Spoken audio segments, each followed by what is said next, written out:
پاکستان میں تیزی سے الحاد کے بڑھتے ہوئے رجحان کے خوف سے پاکستانی حکومت نے میرا چینل بلاک کر دیا ہے، جس کی وجہ سے آپ میری ویڈیوز تو دیکھ سکتے ہیں لیکن چینل نہیں۔ اس کو دور کرنے کے لیے آپ یوٹیوب پر اپنی پروفائل پر کلک کیجئے اور اپنی لوکیشن کو پاکستان سے بدل کر کوئی اور مہذب ملک جہاں آزادی سوچ پر کوئی پابندی نہیں اسے چوز کر لیں۔ اگر آپ آئی فون یوز کرتے ہیں تو اسی طرح اپنی پروفائل پر ٹیپ کریں، پھر سیٹنگز میں جائیں، پھر جنرل اور پھر لوکیشن سے کوئی اچھا سا مہذب ملک چوز کر لیں۔ اگر آپ اینڈرائیڈ استعمال کرتے ہیں تو ادھر بھی لوکیشن چینج کر سکتے ہیں۔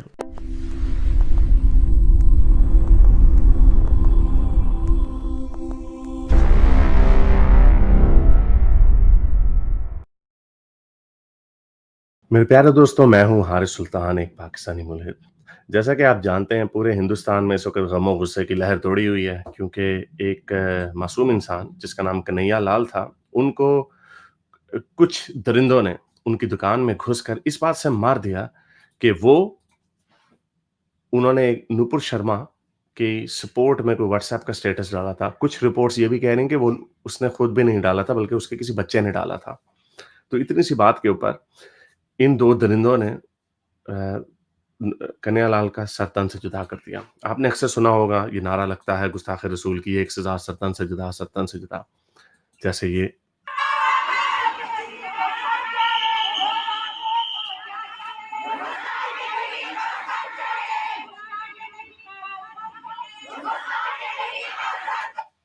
تو اس طرح کے لوگ ہر جگہ پہ پائے جاتے ہیں۔ پاکستان سے یہ نعرہ نکلا سلمان تاثیر کو جب قتل کیا گیا، انہی کے باڈی گارڈ نے، اس نے بھی، سلمان تاثیر نے خود کوئی گستاخی نہیں کی تھی، بلکہ انہوں نے جس کے اوپر گستاخی کا الزام تھا اس کی سپورٹ میں کوئی بات کی تھی کہ ہمیں گستاخی کے لاء کو دوبارہ دیکھنا چاہیے۔ تو اتنی سی بات کے اوپر ان کے ہی باڈی گارڈ نے ان کو قتل کر دیا، اور اس کے بعد یہ نعرہ خادم رضوی نے نکالا کہ گستاخ رسول کی ایک سزا سر تن سے جدا۔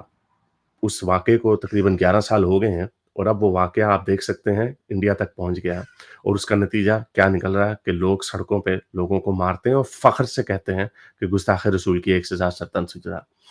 اب سوال یہ اٹھتا ہے کیا اسلام میں اس کی گنجائش ہے یا نہیں ہے؟ اسلام میں یہ بات کہی جاتی ہے، یہ ایمان کا حصہ ہے کہ دینی معاملے میں اور جس معاملے پہ رسول اللہ نے اپنی اوپینین دے دی ہے وہ حتمی ہے، اس کے اوپر کوئی ڈس ایگریمنٹ نہیں ہے، اس کو ماننا ہی پڑے گا۔ تو سب سے پہلے آتا ہے قرآن، اور پھر حدیث و سنت آتی ہے، پھر اس کے بعد آتے ہیں فقہا۔ فقہا کا کام یہ تھا کہ جو حدیثیں ہیں، جو روایات ہیں، ان کو اکٹھا کر کے اس سے ایک آرگنائزڈ قسم کا لیگل فریم ورک بنایا جائے۔ اس میں بھی حنفی، جو ہمارے یہاں پہ بریلوی اور دیوبندی ہیں، وہ دونوں حنفی ہیں، پھر مالکی، شافعی اور حنبلی ہیں۔ اب دیکھنا پڑے گا کہ ان چاروں میں گستاخی کی کیا سزا ہے۔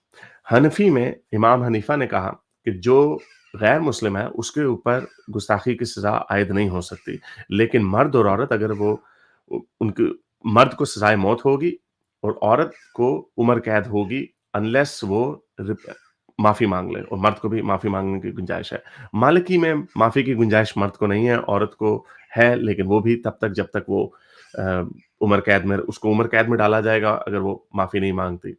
لیکن اس میں مالکی میں غیر مسلم کو سزا ہے، لیکن وہ اس سے بچ سکتا ہے اگر وہ اسلام قبول کر لیتا ہے اور ایک اچھا مسلمان بن جاتا ہے۔ حنبلی میں کوئی معافی کی گنجائش نہیں، سیدھا سر تن سے جدا، اس کے اوپر کوئی اوپینین نہیں ہے، سب کے سر تن سے جدا ہوں گے جو گستاخی کرے گا۔ شافعی میں سمپل سا یہی ہے کہ اگر اس نے معافی مانگ لی ہے تو چھوڑ دو، نہیں معافی مانگی تو سزائے موت ہے۔ تو یہ اب حنفیوں کے اینگل سے دیکھا جائے تو غیر مسلم کی تو کوئی سزا ہے ہی نہیں، اور اگر ہے بھی تو وہ معافی مانگ لے تو ٹھیک ہے۔ نوپر شرما نے معافی مانگ لی اگر اس نے گستاخی کی بھی، تو یہ تو دیوبند، یہ تو بریلوی ہیں، تو یہ گستاخ رسول کی ایک سزا سر تن سے جدا کا نعرہ کیوں لگاتے ہیں؟ کیونکہ نعرہ اب آگے جا چکا ہے۔ اسی لیے کچھ مولوی حضرات آپ کو ملتے ہیں، وہ کہتے ہیں کہ نہیں اسلام میں یہ اس طرح نہیں ہو سکتا، یہ غلط ہے، یہ صحیح ہے، لیکن کلیئر کوئی آپ کو آپشن نہیں دیتے۔ اس کی وجہ ہے کیونکہ رسول اللہ نے اپنی زندگی میں اس طرح کے بڑے کارنامے کیے ہیں جو میں آپ کو آج دکھاؤں گا کہ اصل میں حضرت محمد نے گستاخوں کے ساتھ کیا کیا۔ پہلے یہ قرآن کی ایک آیت ہے، سورہ انفال کی 31ویں آیت ہے۔ اس میں یہ کہا جاتا ہے کہ جب ہم انہیں اپنی آیتیں سناتے ہیں تو یہ ہمیں کہتے ہیں کہ یہ تو پرانے قدیم لوگوں کی قصے کہانیاں ہیں۔ اس کا مطلب جب حضرت محمد اپنی آیتیں سنا رہے ہیں، کہانیاں نوح کی اور آدم کی اور وغیرہ وغیرہ کہانیاں سنا رہے ہیں، تو کچھ مکہ کے لوگ انہیں کہہ رہے ہیں کہ بھائی یہ تو پرانی کہانیاں ہم نے سنی ہوئی ہیں، آپ کو کیا، چلو بھاگو یہاں سے، یعنی ان کا مذاق اڑایا جا رہا ہے۔ تو یہ آیت کس کے اوپر اتری؟ ابن کثیر کے مطابق یہ آیت اتری نادر ابن حارث کے اوپر، جس نے، جو یہ رسول اللہ کو کہتا تھا کہ میں تم سے زیادہ اچھی یہ کہانیاں سنا سکتا ہوں، میں تم سے زیادہ ٹریول کیا ہوا ہوں۔ اس وجہ سے جب وہ پکڑا گیا تو رسول اللہ نے کہا کہ اس کی گردن اڑا دو، اور یہ واقعہ مسلمانوں کی اپنی تاریخ میں لکھا ہوا ہے۔ یاد رکھیے گا پہلا نام نادر ابن حارث، اس وجہ سے اس کی گردن اڑا دی رسول اللہ نے، کیونکہ وہ کہتا تھا تم سے اچھی کہانیاں میں سنا سکتا ہوں۔ جب نادر ابن حارث کو قتل کیا گیا تو اس کے بعد ایک بندہ تھا ابو افاق، ابو افاق نے اس کے اوپر ایک نظم لکھی کہ تم نے ہمارے بندے کو مار دیا، یہ کیسا ظلم ہے وغیرہ وغیرہ، کوئی گالی گلوچ نہیں، شاعرانہ زبان۔ یہ لائف آف محمد 675 صفحے پہ لکھا ہوا ہے یہ واقعہ۔ تو حضرت محمد نے کہا کہ کون ہے جو اس گستاخ کی گردن اڑا دے گا؟ تو اس بندے کی گردن عامر بن عوف نے جا کے اس کی گردن اڑا دی۔ اسی طرح جب نادر ابن حارث اور ابو وفاق کا قتل ہو گیا تو اسما بنت ماروان نے ایک نظم لکھی۔ اس کی نظم تھوڑی سخت تھی، لیکن اس نے بھی نظم ہی لکھی، اپنے الفاظ استعمال کیے۔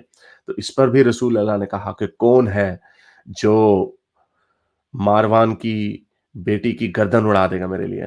تو اس میں بھی ایک بندہ اٹھا، عمیر نامی، اور اس نے کہا رسول اللہ آپ کی خاطر ہم اس کی گردن اڑا دیں گے، اور اس نے جا کے اسما بنت ماروان کا قتل کر دیا۔ تبری میں یہ واقعہ اور ڈیٹیل سے لکھا ہے کہ وہ سوئی ہوئی تھی اپنے بچے کے ساتھ، اس کے بچے کو اٹھایا اور اس کے پیٹ میں چھرا مار دیا۔ تو یہ واقعہ، یہ 3 قتل ہو گئے۔ اسی طرح بدر کے موقع پر عقبہ نام کا ایک بندہ تھا، جب وہ رسول اللہ کے ہتھے چڑھا تو رسول اللہ نے کہا اس کی گردن اڑا دو، کیونکہ وہ رسول اللہ کے ساتھ بڑی بدتمیزی اور گالی گلوچ کیا کرتا تھا۔ تو جب عقبہ نے، حضرت محمد نے یہ حکم دیا تو عقبہ نے کہا رسول اللہ میرے بچوں کا کیا ہوگا؟ تو رسول اللہ نے کہا بھاڑ میں گئے تمہارے بچے، اور اس کی گردن بھی اڑا دی۔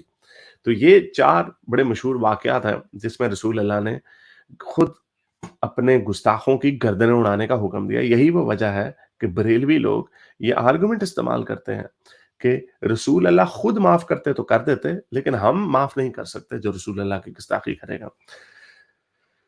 اسی طرح کا ایک بندہ تھا ابن خطل، یہ صحیح بخاری کی 1846ویں حدیث ہے۔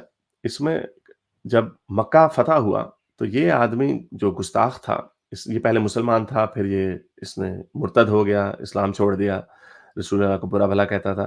تو یہ ابن خطل کعبے کے غلاف کے ساتھ جا کے لپٹ گیا، اور جب یہ مکہ کے رواج کے خلاف تھا کہ جب کوئی کعبے میں چلا جائے گا تو پھر کسی کو قتل نہیں کرتے تھے، تو یہ کعبے کے غلاف کے ساتھ جا کے لپٹ گیا۔ تو لوگوں نے آ کے کہا رسول اللہ وہ تو کعبے کے غلاف کے ساتھ لپٹ گیا، تو رسول اللہ نے کہا پھر بھی مار دو، کوئی بات نہیں۔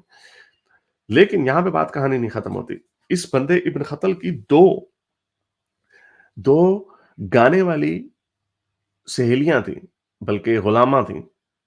یہاں پہ ویسے 2 فیمیل سنگر ہی لکھا ہوا ہے، تو یہ شاید اس کی غلام تھیں یا اس کی سہیلیاں تھیں۔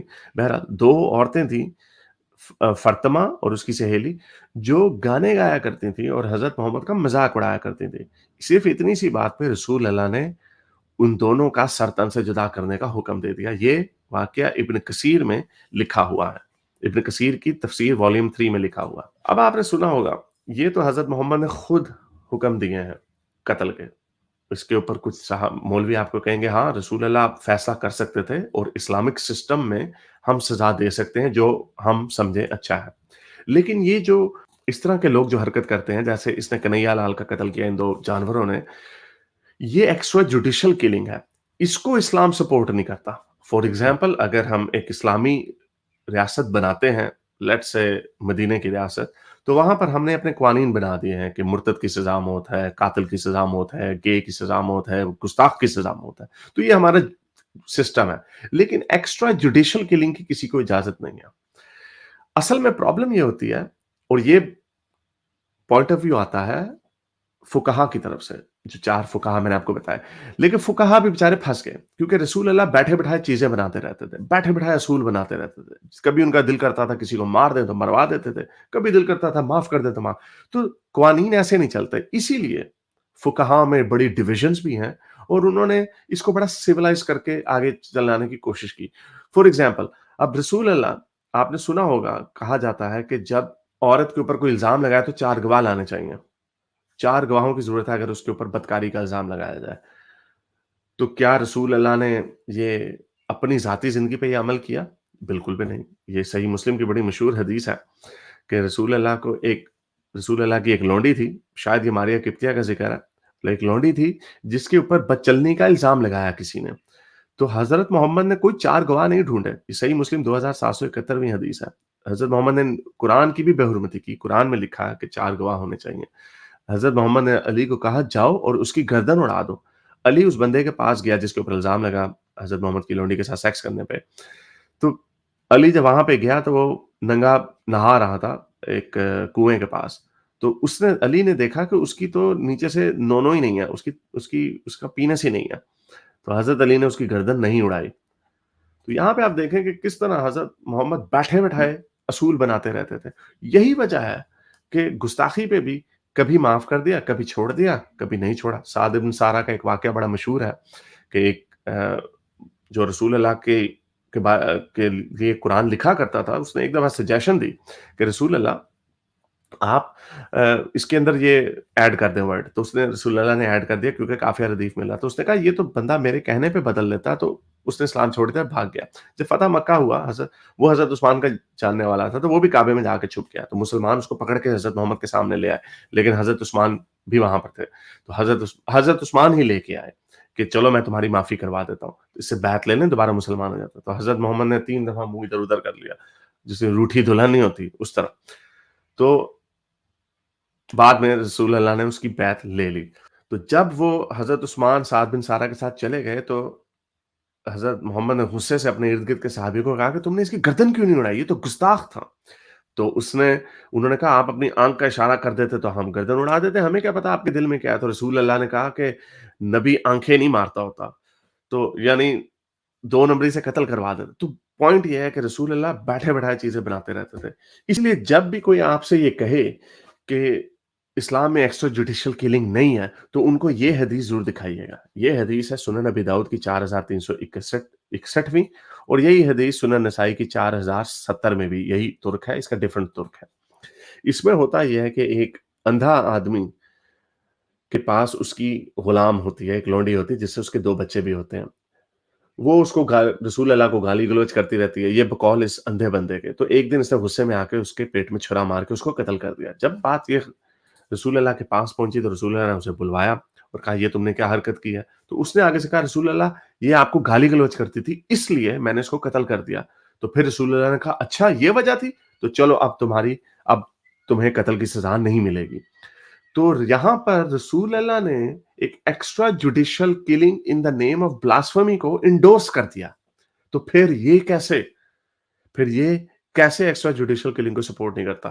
جو مولوی یہ کہتا ہے کہ اسلام میں extra judicial killing in the name of blasphemy نہیں ہے، اس کو یہ حدیث دکھائیں اور ان سے یہ سوال پوچھیں کہ یہ تو آپ کا جھوٹ ہے. تیسری بات اس حدیث کے ذہن میں ویسے آتی ہے وہ یہ کہ ہو سکتا ہے کتنا آسان ہے حضرت محمد کو بے وقوف بنانا اور بچنا. اور یہ آپ بھی دیکھ سکتے ہیں کہ آج کل بھی کسی کا پاکستان میں پھڈا ہوتا ہے کوئی پراپرٹی کا یا کوئی ایشو ہوتا ہے تو وہ قتل کر دیتے ہیں اور وہ کہتے ہیں یہ تو گستاخ تھا، بلاسفمی تھی، اس لیے تو وہ لوگوں کی نظر میں ہیرو بن جاتا. اسی طرح اس بندے نے ہو سکتا ہے اس سے تنگ آیا ہوا ہو، اس بندے نے اس کو قتل کر دیا ہو کسی بھی وجہ سے. تو جب اس کا سلطان سے جدا ہونا تھا تو اس نے کہا کہ چلو میں گستاخی کا نام لگا کے ٹرائی کر کے دیکھتا ہوں کہ شاید بچ جاؤں، اور وہ بچ گیا. رسول اللہ نے کہا ویری گڈ، ویل ڈن، تم نے مجھے گالی دینے والی کی گردن اڑائی ہے، کوئی بات نہیں. تو اسی لیے یہ اسلام انفارچونیٹلی ایک ایسا بھیڑنگا مذہب ہے. یہی وجہ ہے کہ اس کے اوپر اتنی اوپینینز ہیں، کبھی کسی کو سمجھ نہیں آتی کہ کیا ہے کیا نہیں ہے. اسلام کے اندر گستاخی کی سزا موت ہے، اور یہ بات مسلمانوں کو پچھلے 1400 سال سے سکھائی گئی ہے، اور سوشل میڈیا کے زمانے میں یہ بات زیادہ سکھائی گئی ہے.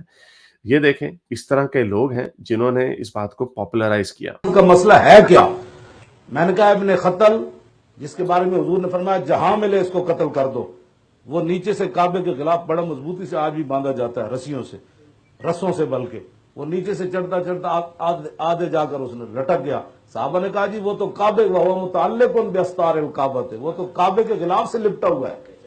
ایک طرف کعبے کی دیوار ہے، دوسری طرف کعبے کا غلاف ہے. اب فرمائیں کیا کرنا ہے؟